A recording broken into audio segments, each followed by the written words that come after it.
Hey, read through the word. Today is February 15th, and today's lesson is called Dedicated to the Lord.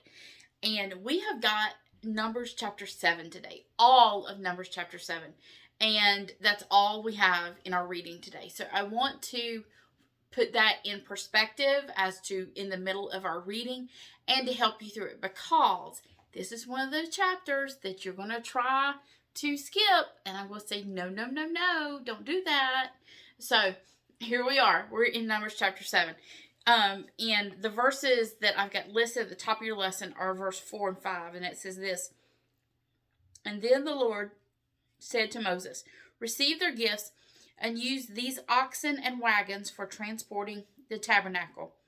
Distribute them among the Levites according to the work they have to do." Okay, so let's talk about what we're dealing with right now before we launch into our lesson. So, first 5 books of the Old Testament. So, Genesis, Exodus, Leviticus, Numbers, Deuteronomy. These are the 5 books of Moses. They are also called the Law, the Torah, or the Pentateuch. The Pentateuch is the Greek name for Penta 5. But, so Torah, Pentateuch are the same thing. So when you hear the word Torah or you hear the word Pentateuch or the law, that's what they mean. And we'll go into a little bit more of that as we continue in the Old Testament. And I'll explain to you what they're known as throughout history, how they've been known, the different parts of the Old Testament. But what we have right here is, so you have the Torah, so the first 5 books, so Genesis, Exodus, Leviticus, Numbers, Deuteronomy, and Numbers chapter 7 is one of the longest chapters in the entire Torah. So in all 5 books of Moses, this is one of the longest chapters. It is also one of the most repetitive, which is why I know you want to skip through it.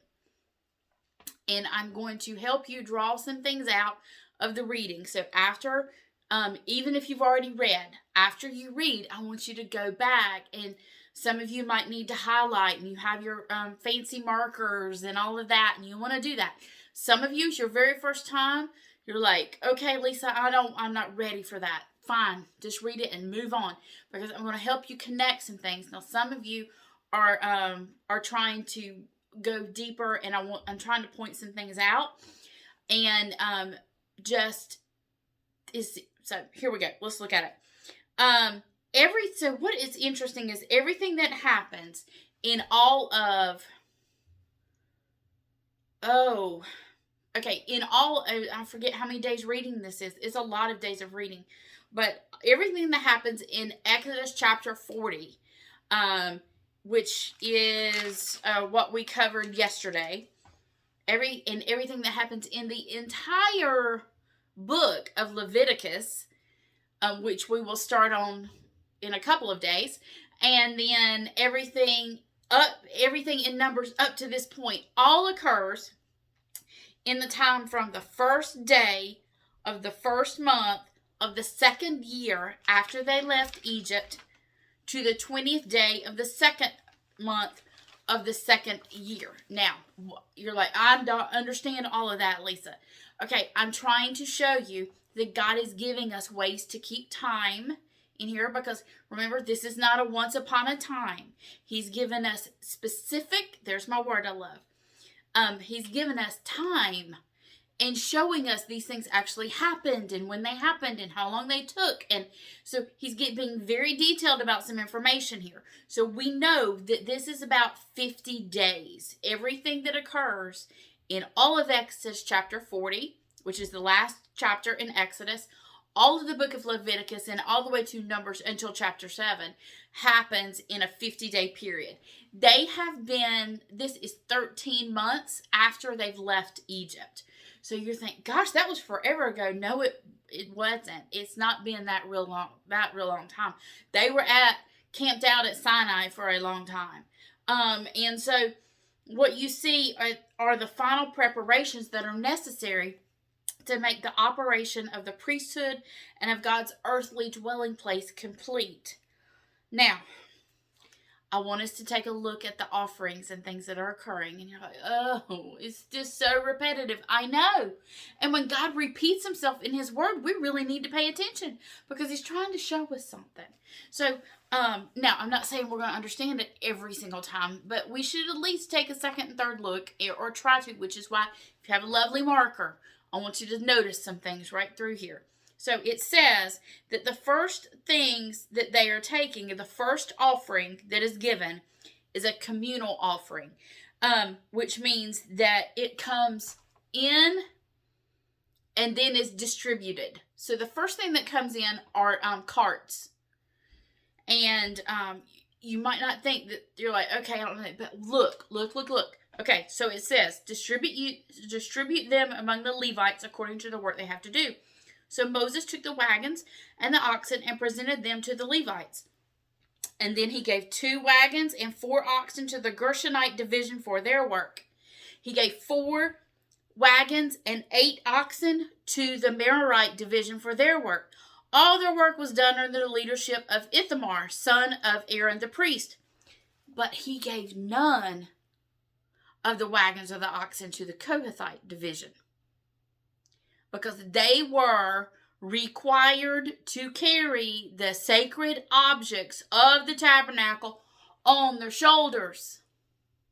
So, when you look at the Ark of the Covenant, and the Ark of the Covenant had the golden poles that came, and they were supposed to be carried on shoulders. The Ark of the Covenant was never, because here you got the Kohathite division of the Levites. So that's like saying, so what it is these are the sons, the sons of Aaron the high priest, and they each make up the divisions. And so each division is laid out in Exodus, is responsible for specific jobs in the tabernacle and in the transportation of the tabernacle. No one else is supposed to touch it but the Levites. And so these are clans in the Levite tribe. And so I feel like I need to draw a family tree. That each of those. But notice that the Kohathite people are not they're not getting any wagons because they're supposed to carry that. And you're like, Lisa, this makes no sense whatsoever. Okay, but I need you to remember this is going to show up with King David and Uzziah reaching out to touch an ark. And everybody's like, oh, well, the problem was he touched it. No, it was never supposed to be in the ark to begin with. Yeah.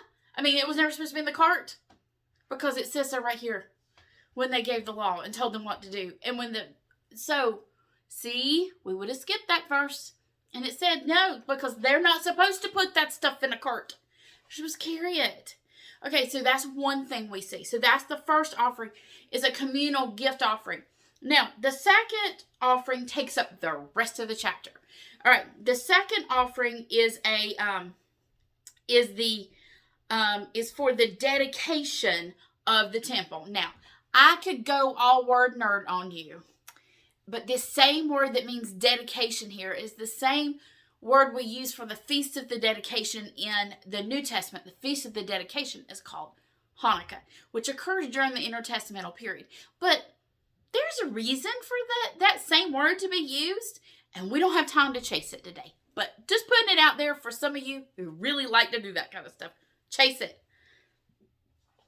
But what happens is the offering is brought in by tribe. So, and the first tribe to come up. So let's look. It says, first it said, one tribe per day for 12 consecutive days brought the specified offering. Now, on the first day, Nahshon of Amminadab, leader of the tribe of Judah, presents his offering. Now, the tribe of Judah is the first one to offer up to the dedication of the tabernacle. That's by no mistake, because you're going to find out that 7 days later is before you get to a Sabbath is Ephraim and Judah and Ephraim, and the things that are going to happen between the kingdoms is that connects in, and there's something that God's showing us way ahead of time right here, because Judah is Jesus's tribe. And so it's it's not by mistake. So when you go through, you're like, okay. And then it says his offering consisted of a silver platter that weighed 3 1/4 pounds and a silver basin. And it goes through all of these lists. And then it starts with the second one and says the exact same thing. And then the third day, or the second day comes Issachar. The third day is Zebulun. The fourth day is Reuben. The fifth day is Simeon. Sixth day, Gad. Seventh day, Ephraim. Eighth day, Manasseh. Ninth day, Benjamin. 10th day, Dan. 11th day, Asher. 12th day, Naphtali. And then that's all. But what I want you to notice, and some of you who were with me last year when we did this, is the tribes are not distributed equally. As we'll talk about more when we get in the book of Numbers. But each tribe is different, very different in size. It's different in giftings. It's different in wealth. I mean, some of them, the tribes, because they're larger, they could have brought more. But this is the specified offering they're to bring. And I think it says a lot here that in this time of setting up the tabernacle and preparing it for God to indwell the tabernacle, that no one tribe was above the other. They all gave the same. They all gave the same. God required the same from everyone. That is by no mistake. When we understand that everything about the tabernacle is all about Jesus, it always reminds me, and y'all will hear me continually say this, that the ground is level at the foot of the cross. God required no more from each of these other tribes. They all came in equally. I think we're going to see the same for us. There's no one of us ahead of the other at the foot of the cross. God asks the same thing from all of us. We bring ourselves. And we come to Him where we find grace and mercy. So, we'll see you next time on Read Through the Word.